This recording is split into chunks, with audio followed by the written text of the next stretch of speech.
ஜோதிடம் டிவி நேயர்களுக்கு ஜோதிடர்களின் சார்பாக ஆங்கில புத்தாண்டு நல்வாழ்த்துக்களுடன் வணக்கங்கள். அன்பு நேயர்களுக்கு 2024 ஆங்கில புத்தாண்டு நல்வாழ்த்துக்கள். திரு ரங்கநாதன் அவர்கள் பாரம்பரிய பிரசன்ன ஜோதிடர். அடுத்தபடியாக கும்பகோணம் திரு ஜோதிட சிரோன்மணி ராகம் ராஜ்குமார் ஐயா அவர்கள். ஜோதிட கலைமாமணி ஓம் முருகா அஸ்ட்ரோ தரணி அம்மா அவர்கள். அடுத்தபடியாக பாரம்பரிய பரம்பரை ஜோதிடர் திரு ஏழுமலை ஐயா அவர்கள் திருப்பூர். ஆங்கில புத்தாண்டு இது பார்த்தீங்க அப்படின்னா 1/1/2024 கன்னிகா லக்னத்தில் ஞாயிற்றுக்கிழமையில் மக நட்சத்திரம் 3ஆம் பாதத்தில் கௌளவ கரணத்தில் பிரீத்தி நாம யோகத்தில் தேய்பிரை பஞ்சமி தேதியில் இந்த வருடம் பிறக்க இருக்கு. இந்த வருட கிரக நிலைகள் நம்ம அப்படின்னு எடுத்துக்கும்போது மேஷத்தில் குரு இருக்காங்க. இந்த வருஷம் பிறக்கும்போது இந்த வருஷ பிறப்புக்கு பின்னாடி மே மாதத்தில், அதாவது 1/5/2024 குரு பகவான் ரிஷபராசிக்கு போகிறாங்க, மறுபடியும் மேசராசிக்கு வருவாங்க. இது வந்து வக்ரம் அதிச்சாரம் அப்படின்னு சொல்லக்கூடிய ஒரு அமைப்பு. ஆனால் வருஷத்தினுடைய தொடக்கத்தில் குரு பகவான் மேசராசிலையும், கன்னி ராசியில் கேது பகவானும், கும்ப ராசியில் சனி பகவானும், மீன ராசியில் ராகு பகவானும் வருட கிரகங்களாக சஞ்சரிச்சுக்கிட்டு இருக்காங்க. நம்ம எப்போவுமே ராசி பலன் எடுக்கும்போது வருட கிரகங்களை கவனத்தில் எடுத்துக்குவோம். இந்த வருட கிரகங்கள் நிலை அப்படிங்கிறது குரு பகவான் மேஷத்துலேயும், கன்னியில் கேதுவும், கும்பத்தில் சனியும், மீனத்தில் ராகும் இருக்கிறாங்க.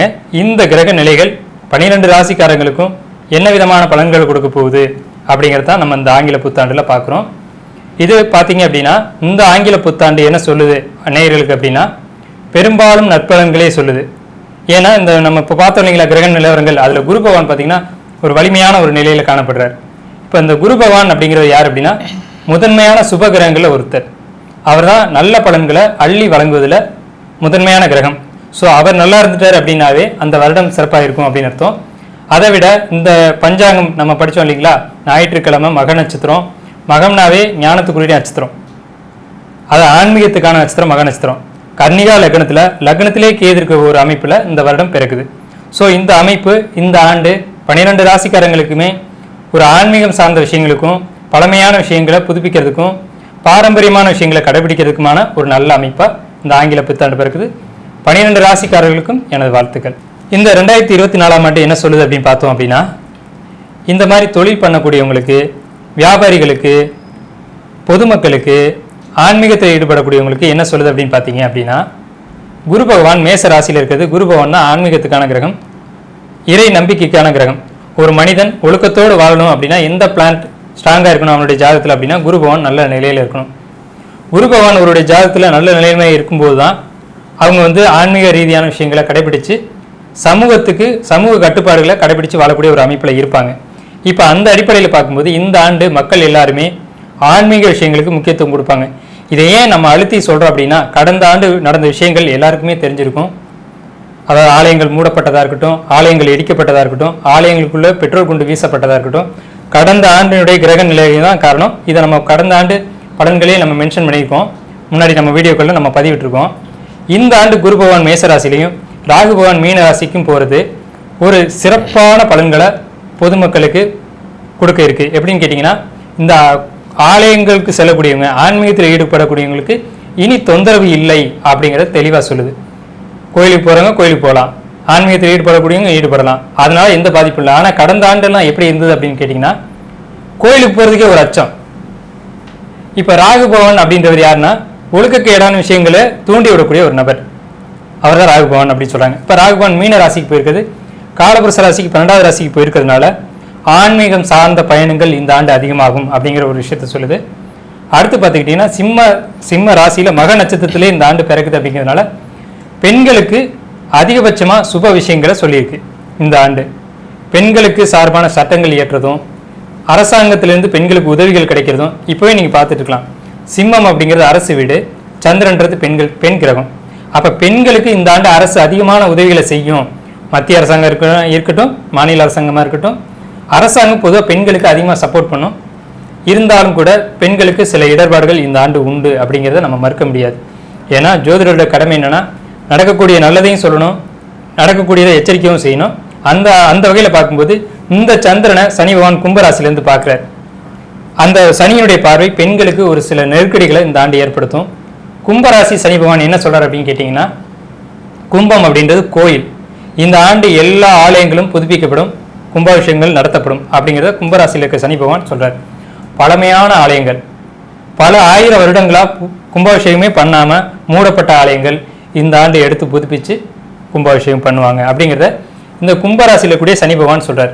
அப்ப இந்த ஆண்டு ஆன்மீகத்துக்கான ஆண்டாகவும், சுபிச்சத்துக்கான ஆண்டாகவும், விவசாயத்துக்கு ஏற்ற ஆண்டாகவும், தொழில் பண்றவங்களுக்கு அபரிதமான லாபங்களை கொடுக்கக்கூடிய ஆண்டாகவும் இந்த ஆண்டு இருக்கு. குறிப்பா காய்கறிகளுடைய விலை ஏற்றம் இறக்கங்கள் அடிக்கடி இருந்துகிட்டே இருக்கும். ஆனா பொதுமக்களுக்கு அது ஒரு பெரிய பாதிப்பை ஏற்படுத்தாது. பணவீக்கம், பணவாட்டம் அப்படிங்கிறது இந்த ஆண்டு இருக்காது. பொருளாதாரம் எல்லாருடைய கைகளிலும் சீராகவும் சிறப்பாகவும் இருக்கும் அப்படிங்கிறத இந்த ஆண்டு கிரக நிலைகள் சொல்லுது. 90% இந்த ஆண்டு பலன்கள் அப்படிங்கிறது மக்களுக்கு நற்பலன்களையே செய்து, ஒரு 30% தான் சின்ன சின்ன இடர்பாடுகளை மக்களுக்கு சொல்லுது. இப்போ இந்த ஆண்டு 12 ராசிக்காரங்களுக்கும் என்ன விதமான பலன்களை கொடுக்குது? ஏன்னா ஒவ்வொரு ராசிக்காரங்களும் ஒவ்வொரு எதிர்பார்ப்போடு இருப்பாங்க. அப்போ எங்கள் ராசிக்கு இந்த ஆண்டு வீடு கிடைக்குமா, வாகனம் வாங்குவோமா, வீடு கட்டுவோமா, குழந்தை கிடைக்குமா, திருமணம் ஆகுமா, இப்படின்ற கேள்விகள் உங்களுக்குள்ளே இருக்கும். அதனால என்ன பண்ணுறோம் அப்படின்னா, ஒவ்வொரு ராசிக்குமான பலன்களை இப்போ நம்ம விரிவாக பார்க்க இருக்கோம். 12 ராசிக்குமான பலன்களை நம்ம விரிவாக பார்ப்போம். கும்பம் கொஞ்சோண்டு கவனம், அதுதான் இதுக்கான பலன். என்னென்னா, இது ஜென்மச்சனி. 2024ஆம் ஆண்டு ஆங்கில புத்தாண்டில் இந்த 2024 வருஷம் வரைக்கும் நம்ம கும்பத்துக்கு என்ன அட்வைஸ் பண்ணுறோம்னா, கொஞ்சம் கவனம் அப்படின்னு சொல்கிறோம். வார்த்தைகளில் முதல்ல கவனம். கோபம் அளவு அதிகமாக வருதுன்றதுக்காக வார்த்தைகளை விட்டுறக்கூடாது. அந்த வார்த்தைகளே பின்னாடி பிரச்சனைகளாக வரும். ஏன்னா லக்னத்தில் சனி, என்ன வருதுன்னே சொல்ல முடியாது, அந்த மாதிரி கோபம் வரும். 2ஆம் வீட்டு ராகு 10வது குறைக்கு, ஏன்னா 2 தான் தனம், குடும்பம், வாக்கு, நேத்திரம்னு சொல்கிறோம். அப்போ வார்த்தைகளை ரொம்பவுமே எச்சரிக்கையாக இருக்கணும். இப்போ கும்பம் வாங்கின அடியிலேயே வார்த்தைகள்லாம் சரி ஆயிடுச்சு. இருந்தாலும் உங்களை மீறி ஏதாவது ஒரு விஷயங்கள் கோபம் வரும்போது அந்த மாதிரி வார்த்தைகளை விட்டுறக்கூடாது. அதே மாதிரி பத்திர விஷயங்கள் இதுலேயும் கவனமாக இருக்கணும் அப்படிங்கிறத இந்த கும்பராசிக்கு நம்ம அட்வைஸாக முதல்ல சொல்லிக்கிறோம். அப்புறம் கும்பத்துக்கான பலன்கள் அப்படின்னு பார்த்தீங்க அப்படின்னா, கும்பம் பொறுத்த வரைக்கும் 7.5 சனி, ஜென்மச்சனி. அதுலேயும் ஜென்மம் தான் உச்சபட்ச சனியினுடைய பாதிப்பு அப்படிங்கிறது. உங்களுடைய பிறப்பு ஜாதகத்தில் நல்ல தசாபுத்தி காலகட்டங்கள் போயிட்டு இருந்துச்சுன்னா இந்த ஜென்மச்சனி உங்களை பாதிக்க போகிறது இல்லை, அதில் எந்த மாற்று கருத்து இல்லை. இன்கேஸ் ஒருவேளை உங்களுக்கு ஜாதகம் இந்த நடப்பு தசாபுத்திகள்லாம் கொஞ்சம் வீக்காக இருந்ததுன்னா மட்டும் இந்த ஜென்மச்சனியுடைய பாதிப்புகள் கொஞ்சம் உங்களுக்கு தெரியும். பொதுவாக என்னென்ன பிரச்சனைகளை கொடுக்கும் அப்படிங்கிறத நீங்கள் தெரிஞ்சுக்க விரும்புவீங்க. அது சொல்லலைன்னா நீங்கள் என்ன ஜோசியன்னு கூட கேட்டுருவீங்க. அது சொத்து பிரச்சனை, நில பிரச்சனை, குடும்பத்தில் கணவன் மனைவி பிரச்சனை. ஆனால் உண்மையிலேயே அது என்ன பிரச்சனைன்னு பார்த்தீங்கன்னா ஒன்றுமே இருக்காது, வெறும் ஈகோ பிரச்சனையாக தான் இருக்கும். என்னன்னு கேட்டதுக்கு என்னன்னு கேட்டிருப்பாங்க, அவ்வளோவா தான் இருக்கும். பட் ஆனால் அது ஒரு பெரிய பிரச்சனையாக பூதாகரமாக வெடிக்கும். இதுதான் ஜென்மச்சனி செய்யும். உள்ளே என்ன இருக்குன்னா, உள்ளே ஒரு விஷயமே இருக்காது, ஆனால் அதை ஒரு காரணமாக வச்சுக்கிட்டு பெரிய பிரச்சனைகள் வெடிக்கும். எப்போவுமே ஜென்மச்சனி அப்படி தான் செய்யும். 2ஆம் வீட்டு ராகு, தேவையில்லாத வார்த்தைகளில் நீங்கள் கவனம் செலுத்தணும். அடுத்து பார்த்துக்கிட்டிங்கன்னா 8ஆம் வீட்டு கேது. இது திருமண வாழ்க்கையில், ஏன்னா நம்ம 8ஆம் வீடுன்றது மாங்கல்யஸ்தானம் பேர். தாலி கலண்டு வர்றது கூட வாய்ப்பு இருக்குது. எப்போவுமே ஜென்மச்சனி காலகட்டங்களில் தாலி கலடும் அப்படின்னு சொல்லுவாங்க. 8ஆம் இடம் மாங்கல்யஸ்தானம், கேது தொலைக்கிறது அப்படின்றதுனால தாலி, கழுத்தில் நகை, தங்க செயின் எதுவும் போட்டிருந்தீங்க அப்படின்னா அதெல்லாம் கொஞ்சம் கவனமாக இருக்கணும். கவனம் இல்லாமல் இருந்தீங்கன்னா நகைகள் தொலைகிறதுக்கு வாய்ப்பு இருக்குது. தேவையில்லாமல் ஊரை சுற்றக்கூடாது. முக்கியமான அட்வைஸ் கும்பராசிக்கு அதுதான். தேவையில்லாமல் ஊர் சுற்றக்கூடாது. ஏன்னா விபத்துக்கள் வர்றதுக்கான வாய்ப்பு உண்டு. 8ஆம் இடம் அப்படின்றது விபத்து அப்படின்ற ஒரு கான்செப்ட் இருக்குது. அப்போ கேதுன்றது தையல். ஸோ அப்போ நீங்கள் புரிஞ்சுக்கணும். அப்போ விபத்து வாய்ப்பு இருக்குது, வார்த்தைகளால் பிரச்சனைகள் வர வாய்ப்பு இருக்குது. உங்கள் கருத்தை யார்கிட்டையும் நீங்கள் பேசிக்கக்கூடாது. நீங்கள் நட்புன்னு நம்பி எதையும் யார்ட்டையும் சொல்லிக்கக்கூடாது, வெளிப்படுத்திக்கூடாது.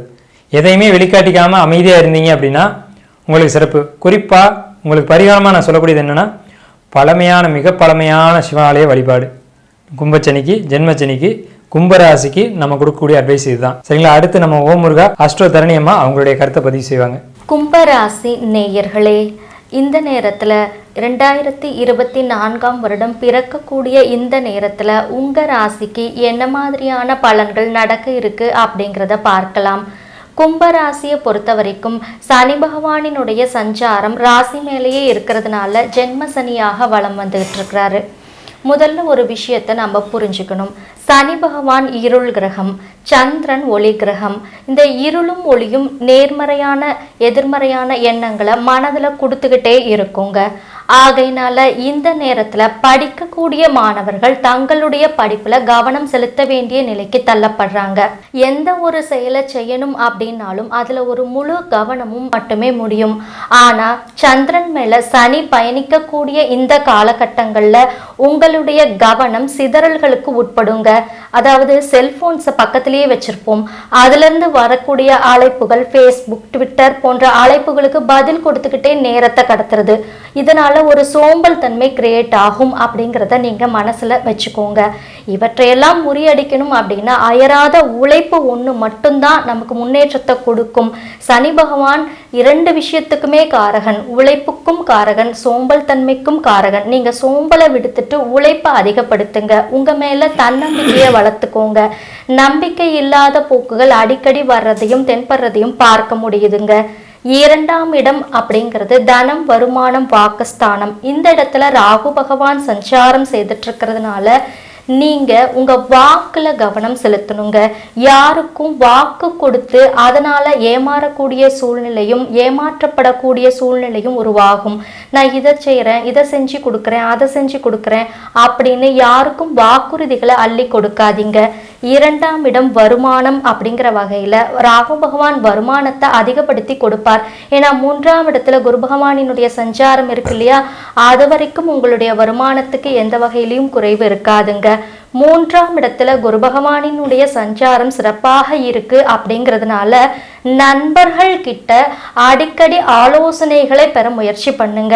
நல்ல நண்பர்கள் அமைஞ்சிட்டாவே நல்ல ஆலோசனைகளை பெற முடியும், நல்ல திட்டங்களை வகுக்க முடியும். அப்படிங்கிறதுனால கும்பராசி அன்பர்கள் இந்த நேரத்துல உங்க மனம் சஞ்சலப்படக்கூடிய இந்த நேரத்துல அடிக்கடி நெருங்கிய நண்பர்கள், நெருங்கிய உறவினர்கள் மூலமாக அவர்களினுடைய ஆலோசனைகளை கேட்டு பெற்றுக்கொள்வது நலம் பயக்குங்க. கும்பராசியை பொறுத்த வரைக்கும் 8ஆம் இடத்துல கேது பகவானினுடைய சஞ்சாரம் இருக்கிறது அவ்வளவு ஒன்றும் சிறப்பில்லைங்க.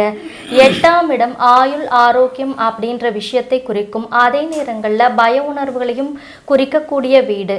இந்த நேரத்துல கேது பகவானினுடைய சஞ்சாரம் 8ஆம் இடத்துல இருக்கு அப்படிங்கிறதுனால நீங்க விநாயகர் வழிபாடு, சித்தர்களினுடைய ஜீவசமாதி வழிபாடு இவற்றையெல்லாம் செய்து வந்துகிட்டே இருந்தீங்க அப்படின்னா உங்களினுடைய ஆயுள் சார்ந்த பிரச்சனைகள்ல இருந்து நீங்க வெளிவர முடியுங்க. ஆயுள் பயம் அப்படின்னே கூட சொல்லலாம். கேதுவை பொறுத்த வரைக்கும் நல்ல விஷயங்களுக்கு நீங்க அதிக அளவுக்கு முக்கியத்துவம் கொடுத்து செஞ்சீங்க அப்படின்னா அவரும் நல்ல விஷயங்களுக்கு ஆதரவு கரம் நீட்டுவார். கேதுவை போல கொடுப்பாரும் இல்லை அப்படின்னு ஒரு பழமொழி இருக்கு இல்லைங்களா. ஆகையினால கும்பராசி அன்பர்கள் இந்த நேரத்துல நீங்க கேதுவை இறுக்கமாக பிடிச்சிட்டீங்க அப்படின்னா நிச்சயமாக வாழ்க்கையில பயங்கள்ல இருந்து வெளியில வர முடியுங்க. இப்ப அம்மா என்ன சொல்றாங்கன்னா, நமக்கு ஒரு கஷ்டம்னா எங்க போய் நிற்போம் அப்படின்னு கேட்குறாங்க. கோயில தான் போய் நிற்போம். அதை தான் அவங்க சொல்றாங்க, சிம்பிளா சொல்றாங்க. கோயிலுக்கு அடிக்கடி போங்க, உங்களுடைய கஷ்டம் தீரும் அப்படிங்கிறாங்க. ஆக்சுவலாக சந்திரன் வந்து மனசுக்கான கிரகம், மனோகரகன் சந்திரன் சொல்லுவாங்க. சனி இருளுக்கான கிரகம். அப்போ உங்களுடைய மனசின் மேலே ஒரு இருள் சூழ்ந்துச்சுன்னா என்ன நடக்கும்? இப்போ வானமே ஒரு இருட்டாக இருக்குன்னா மழை வரப்போகுதுன்னு நமக்கு தெரியும். அதுபோல தான் நம்மளுடைய மனசுக்குள்ள அந்த சந்திரன் மேலே சனி போகும்போது நமக்கு தேவையற்ற குழப்பங்களும் தேவையற்ற எண்ணங்களும் பயமும் அச்சமும் வந்துடும். இது எல்லா விஷயத்துலையுமே நம்ம எடுக்கக்கூடிய எல்லா காரியங்களையும் தோல்வியை கொடுக்கும்.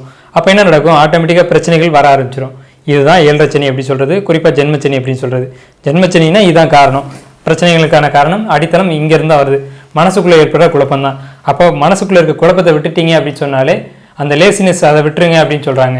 அந்த லேசினஸ் விட்டீங்க அப்படின்னாவே எந்த பிரச்சனையும் இல்லை, நீங்கள் நிம்மதியாக இருக்கலாம் அப்படின்ற கருத்தை அவங்க வலியுறுத்துறாங்க. அடுத்து பார்த்தீங்கன்னா நம்ம கும்பகோணம் ராஜ்குமார் ஐயா அவங்க வந்து ஜென்மச்சனிக்கான அவங்களுடைய கருத்தை பதிவு செய்வாங்க. கும்பராசியை பற்றி பலன்கள் பார்த்துட்ருக்கோம். இப்போ கும்பம் அப்படின்னா கும்பத்துக்குள்ளே என்ன இருக்குது அப்படின்னு தெரியாது. கும்பம்னா நம்ம சேமித்து வைக்கிறது, அதை சொல்லலாம். கும்பத்துக்குள்ளே என்ன நீர் இருக்கா இல்லை வேறு நெல் இருக்கா அப்படிங்கிறது தெரியாது. அதுபோல் கும்பராசிக்காரங்களோட மனசில் என்ன இருக்குது அப்படிங்கிற விஷயங்களை வந்து சொல்ல முடியாது. அதே போல் இவங்க வந்து அமானுஷ்ய சக்தி நிறைஞ்சவங்க. அமானுஷ்ய சக்தி அப்படின்னா ஜோதிடம், மாந்திரிகம், வைத்தியம், இந்த மாதிரி தொழில் இவங்க பரம்பரையில் உண்டு. அதே போல் கோயில் வழிபாடு செஞ்சவங்க இந்த பரம்பரையில் உண்டு. அதே போல் 2 திருமணம் நடந்த ஃபேமிலி அப்படிங்கிற விஷயமும் இவங்க ஃபேமிலியில் வரும்.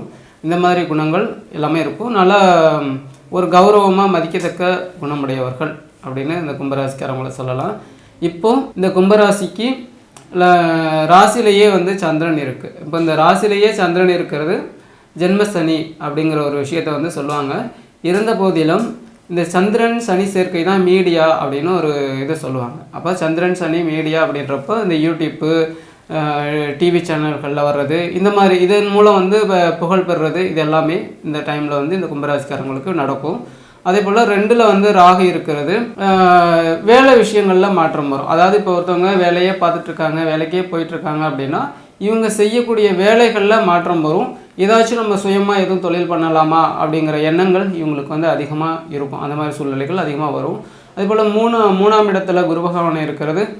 அவங்க எடுக்கக்கூடிய முயற்சிகள் எல்லாமே வந்து இனிதாக இருக்கும். அவங்க அடுத்தவங்களுக்கு கொடுக்க அவங்களுக்கு வந்து நல்ல வளர்ச்சி, இந்த மாதிரி இதெல்லாமே வந்து கொடுக்கும். ஏன்னா 3ஆம் இடங்கிறது கை அப்படின்னு சொல்லுவாங்க. 3ஆம் இடத்துல குரு இருந்தால் என்ன சொல்லுவாங்க, அந்த சேஷாத்ரி சுவாமிகளுக்கு மென்ஷன் பண்ணி சொல்கிறப்ப தங்கக்கை சாமி அப்படின்னு வந்து சொல்லுவாங்க. அதாவது 3ல் வந்து குரு இருக்கிறது அடுத்தவங்களுக்கு உதவி செய்யக்கூடியவங்களாக இருப்போம். இந்த நேரத்தில் அடுத்தவங்களுக்கு உதவி செய்யக்கூடிய உதவி இவங்களுக்கு பன்மடங்கு நன்மையை தரும் அப்படிங்கிறது சொல்லுவாங்க.